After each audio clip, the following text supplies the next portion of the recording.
Has the solution to your problem ever been so simple that you just completely overlook it? That's exactly how I feel, because over the last couple of months, I've been saying that these shoe brands, these sneaker stores, everything in the sneaker community, they need to do something that's going to get these people engaged to want to buy sneakers again.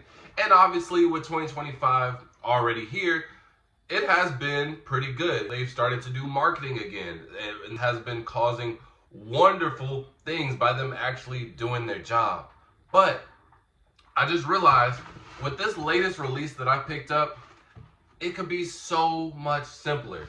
Now, if you aren't familiar with this release right here, this is the new Sneaker Politics collab with Asics, Just Say No.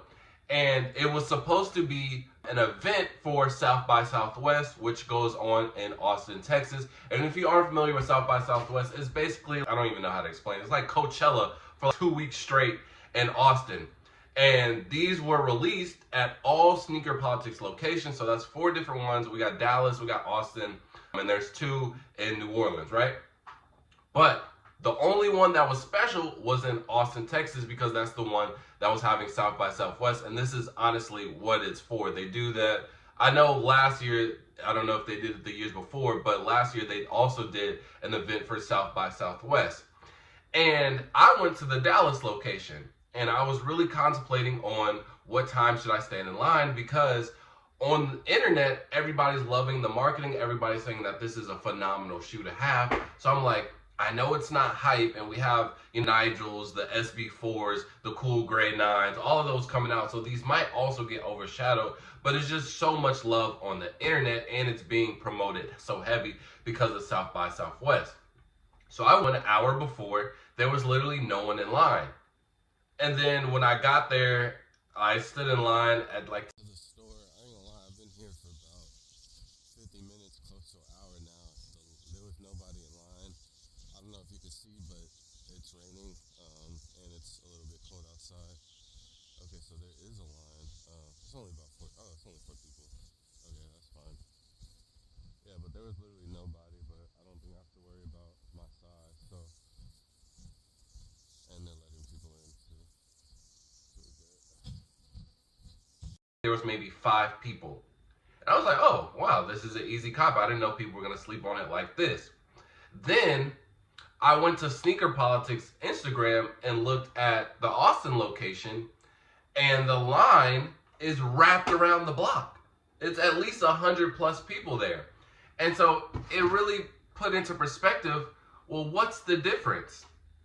Well, obviously, it's South by Southwest, so there's going to be an influx of people. There's going to be a lot of traffic regardless, but there was a handful of people just in line. Like, it was still about 100 people in line.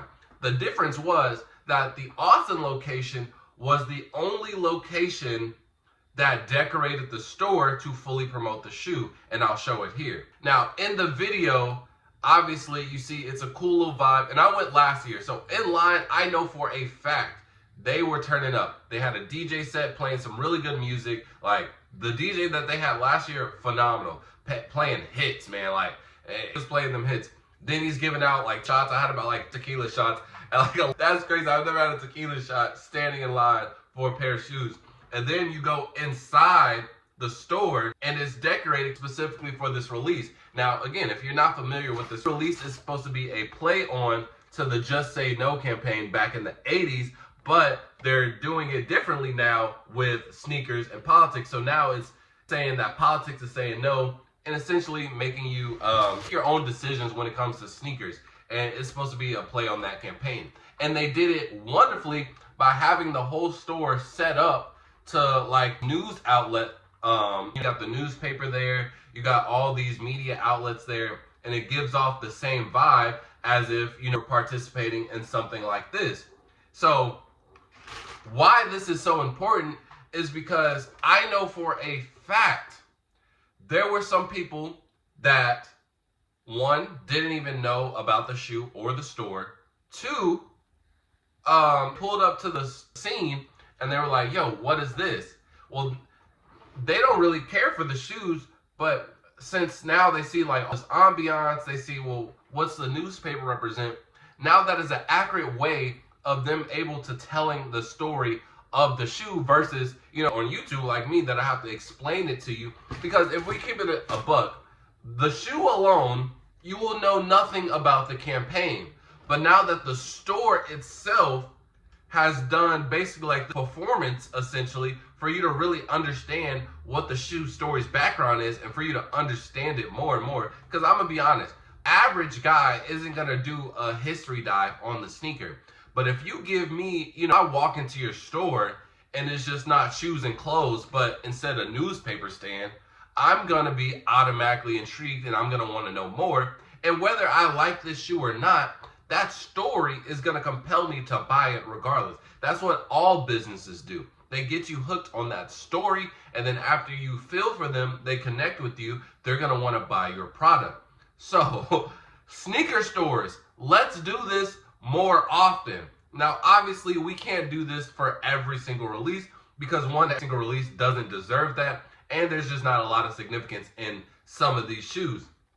But if we have a real nostalgic Jordan or we have some type of collab, let's put on a show for the customers.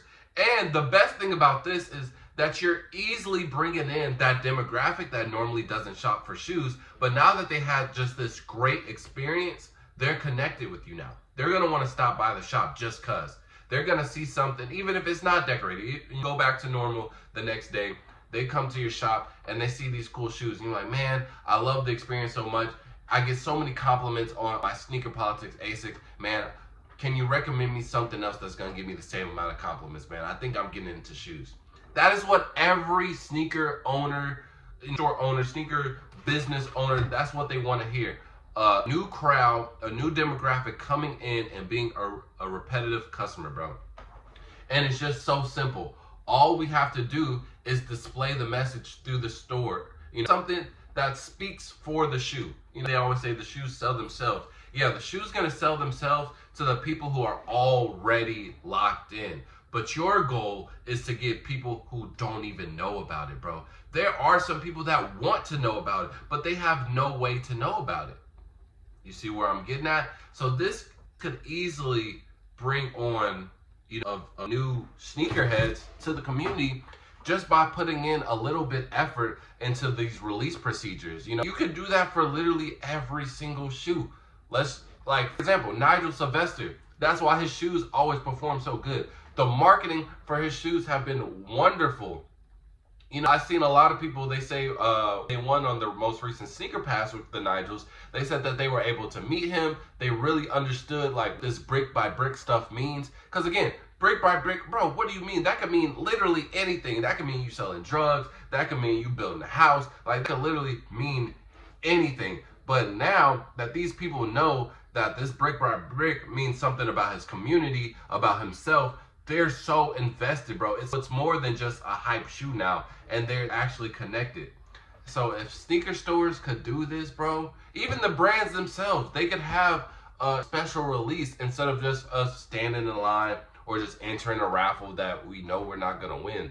But if they're showing out for us, bro, even the SB4s that are about to come out, skate shops, they could do something special, right? They could the connection between Jordan and skateboarding, and maybe you have a skate park there and you have to I wouldn't say you have to skate, but they give off some type of demonstration of the shoes and they explain the importance of that. That would be pretty cool watching while standing in line versus just standing in line or entering a raffle that you have a 10% chance of even winning. This, I don't know, I never thought of it like this, but solution is so simple, bro. Obviously it's always been do something different, but exactly is this different? And I think Sneaker Politics, they showed a great way of how to display this, and it can be so simple. Because again, this is an ASIC. I will say I think ASICs are a little dying down a little bit in 2025, but just to see the difference between the Dallas location when it's only 10 people versus the Austin location when it's hundreds of people, bro. And the only thing they did was redecorate the store, which costs maybe a couple $100. Well, would you rather spend a couple $100 to make thousands of dollars instead of having your own shoe sit in your store and go on sale, and then the significance is not there anymore because it shows that nobody really wants it, but you got people lined up out the door ready to purchase this, ready to experience this new experience. Oh, it's gonna be worth it, bro. It's as simple as that. Foot Lockers could even do it, bro. It don't take nothing. And this is coming from someone who worked at a retail sneaker store. I promise you, these managers, they change up their store literally every day. The goal of these stores is, or how they want you to look at it, is they want you to, let's just say we have men's right here and then we have women's in the back, right? So if I'm a regular, or if I just come in the mall all the time, I know if I want something, I'm gonna have to go directly to the left because that's the men's. I'm never even gonna touch that back side because that's all women's. Now, what the managers do is that they'll switch it around. It'll be the same exact products. They'll just switch the women's from over there to here, men's over there. So now, one, it forces you to move around the store. Two, it gives off this false illusion that things are looking different, that there are some new products. No, it's not. It's the same products. You just never really paid attention to it because you knew your designated areas. So it's as simple as that. So these managers, they change that store every day just in hopes of getting your attention. Now, what do you think what will happen if once a week for a release, and it doesn't even have to be every week because again, every release doesn't deserve this treatment. But let's just say we have a special release coming out. It doesn't take that long or that much effort or that much resources to decorate your store in a certain theme to match the shoes. And I promise you, just having that theme alone, everybody's gonna come in. People who don't care, they're gonna see it and they're like, oh, well, what's going on?